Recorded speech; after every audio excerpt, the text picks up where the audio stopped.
6월 7일 라이드 딜라이트 말씀 묵상 시작하겠습니다.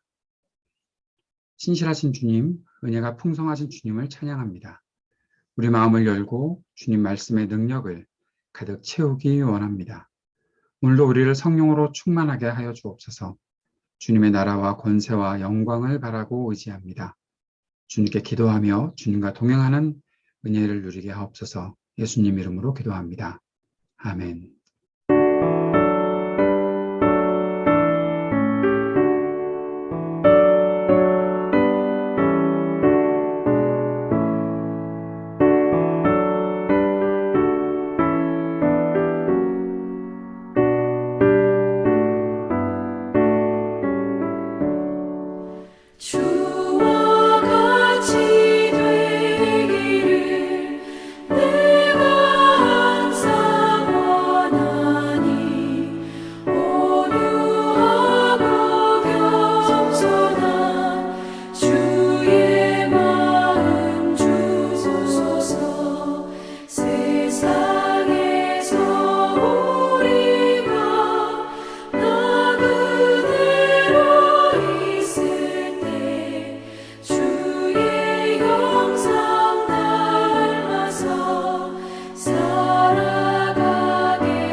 사무엘상 18장 17절에서 30절까지의 말씀입니다.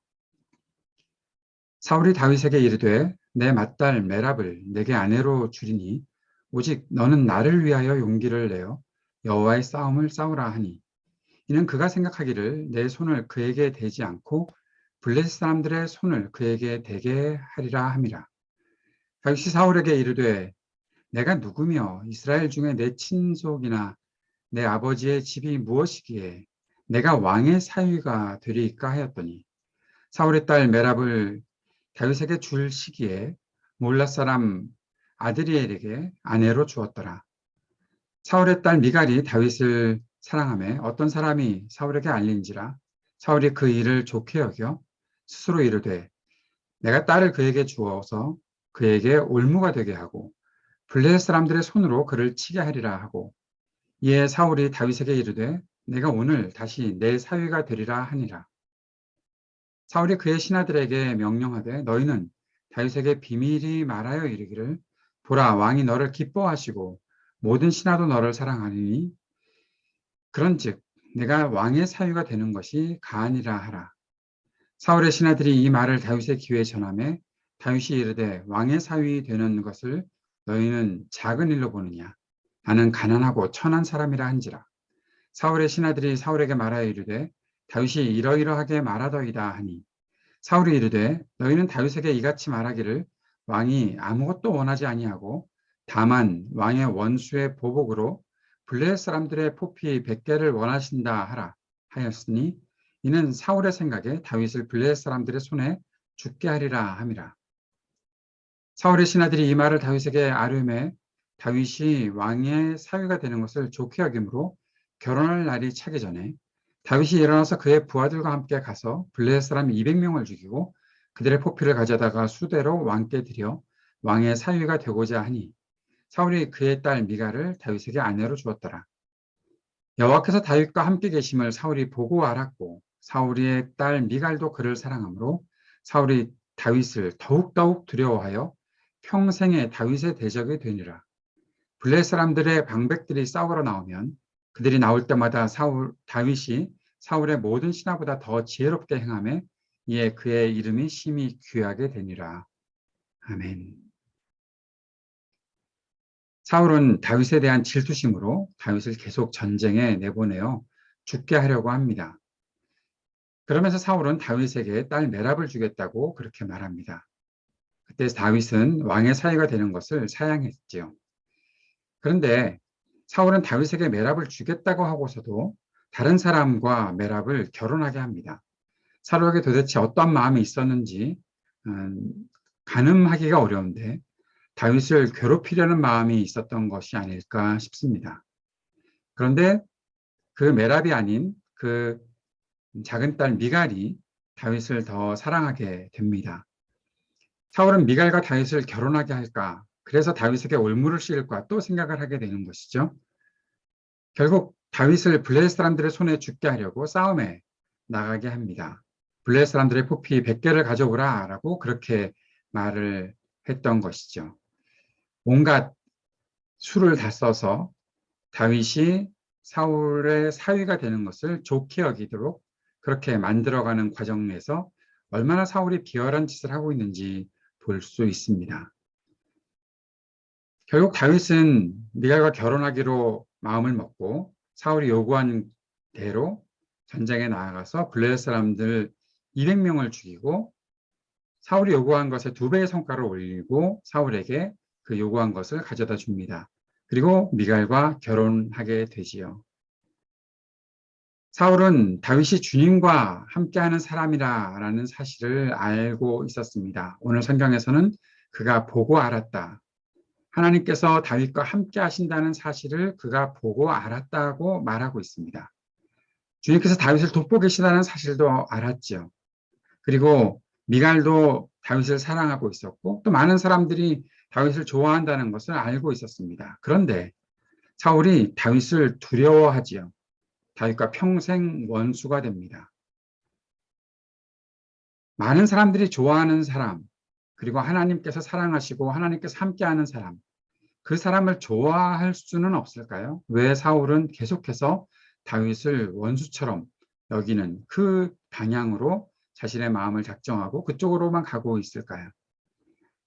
다윗은 블레셋 사람의 침략이 있을 때마다 승리를 거둡니다. 사울의 다른 어떤 신하들보다도 더 큰 성과를 거두었다. 그래서 큰 명성을 얻게 되었다라고 기록하고 있습니다. 하나님께서 다윗과 함께 하신다는 사실을 계속 나타내고 있는 것이죠. 오늘 말씀을 보면서 몇 가지 생각을 해봅니다. 먼저 사울의 질투심입니다. 사울은 질투심으로 인해서 계속해서 거짓으로 다윗을 괴롭히려고 하고 있습니다. 질투심에 눈이 멀어서 자신이 해야 할 일은 하지 않고 단지 다윗을 죽이려는 일만 합니다. 블레셋과 싸워서 이기는 것은 사울이 왕으로서 해야 할 일입니다. 그 일을 하나님께서 맡기셨지요. 그런데 그 일은 전혀 관심이 없고 블레셋과의 전투에 다윗을 내보내서 죽게 하겠다라는 겁니다. 다윗이 죽는 것은 이스라엘의 패배를 의미하는 것과 동일하게 될 텐데 그렇게 되면 사울은 왕으로서 자신의 책임을 제대로 수행하지 못하는 것이 될 텐데 오직 사울은 다윗을 죽이려고만 하고 있는 것이죠. 사울이 진정한 왕이었다면 하나님께서 그에게 맡긴 사명을 완수하기 위해서라도 다윗과 협력해야 했었고 다윗이 거두는 승리를 함께 기뻐했어야 합니다. 하지만 그는 오직 자기의 이름이 높아지는 것만 원했지요. 오늘 본문을 읽으면서도 참 이상하게 생각되는 것이 다윗을 전쟁에 내보내면서 너는 나를 위하여 여호와의 싸움을 싸우라. 이게 뭔가요? 자신을 위해서 하나님께서 싸우라고 하신 그 싸움을 오직 자신의 명성을 높이는 일에만 사용하고 있었던 것이죠. 하나님께서 우리에게 무엇을 맡기셨습니까? 하나님께서 맡기신 그 일을 행할 때 내가 내 이름을 높이겠다라는, 내가 사람들에게 조금 더 잘 보이겠다, 내가 사람들에게 뭔가 얻을 것들이 있다, 그 생각을 가지고 하나님의 일을 맡아서 한다면 그게 진짜 하나님의 일일까요?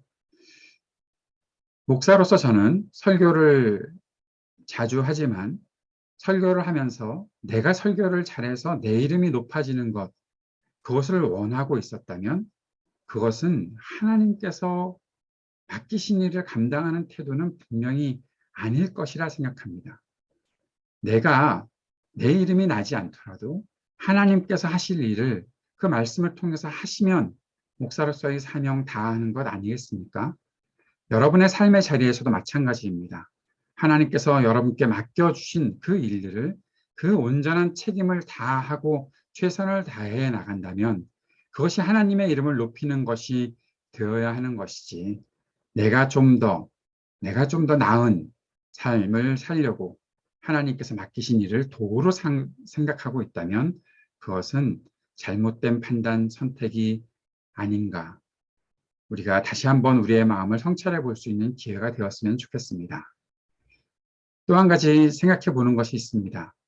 우리 인생 안에서 하나님께 쓰임을 받는 사람, 하나님과 동행하는 사람을 만나게 될 때 우리는 그 사람을 만난 것을 얼마나 기뻐할 수 있을까? 그와 가까이 하고 그와 연대하고 함께 하나님의 뜻을 추구하는, 그리고 함께 하나님의 일을 이루는 그 기쁨을 누릴 수 있으면 얼마나 좋을까 싶습니다. 그런데 때로는 그것이 불만이 되는 경우들이 있죠. 저희 교회는 부목사가 없어서 다행인지는 모르겠지만 많은 경우에, 이것이 많다고 얘기하는 것이 참 서글픈 이야기죠. 많은 경우에 담임 목사님들은 부목사가 자기보다 설교를 잘한다거나 부목사가 성도들에게 좀 더 인정을 받는다거나 하면 질투심에 눈이 멀어서 사울과 같은 선택을 하는 사람들이 참 많이 있습니다. 좋아할 수는 없을까요? 함께 일하는 사역자가 나보다 더 나은 설교를 하고 하나님께서 그와 동행하시고 그를 사용하셔서 많은 사람을 주님께로 돌아오는 일들을 하고 있다면 그 일을 함께 기뻐할 수는 없을까요?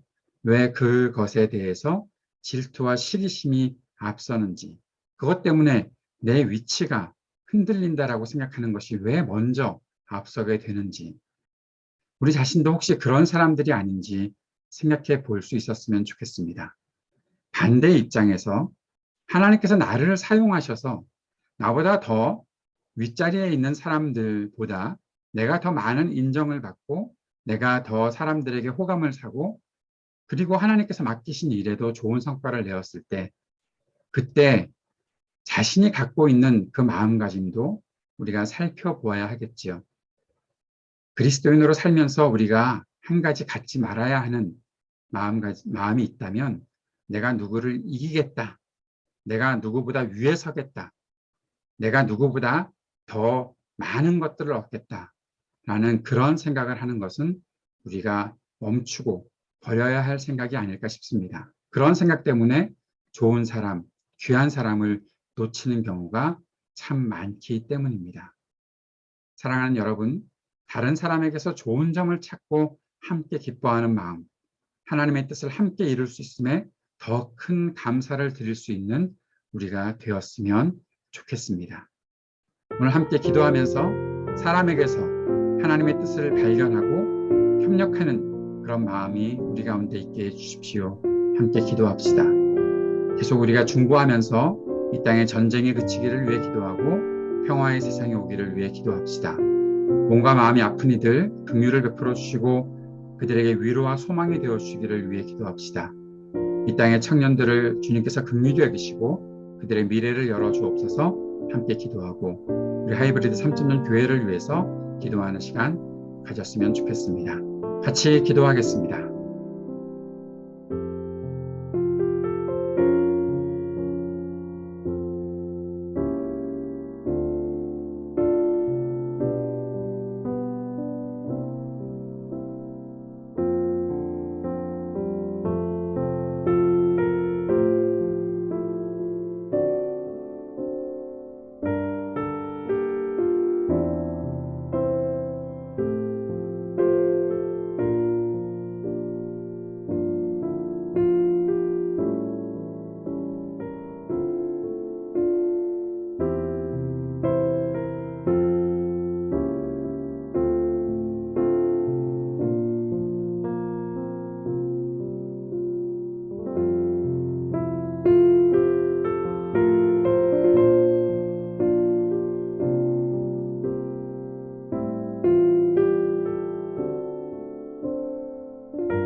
하늘에 계신 우리 아버지여, 이름이 거룩히 여김을 받으시오며 나라가 임하시오며 뜻이 하늘에서 이루어진 것 같이 땅에서도 이루어지이다. 오늘 우리에게 일용할 양식을 주시옵고 우리가 우리에게 죄 지은 자를 사하여 준 것 같이 우리의 죄를 사하여 주시옵고 우리를 시험에 들게 하지 마시옵고 다만 악에서 구하시옵소서. 나라와 권세와 영광이 아버지께 영원히 있사옵나이다. 아멘.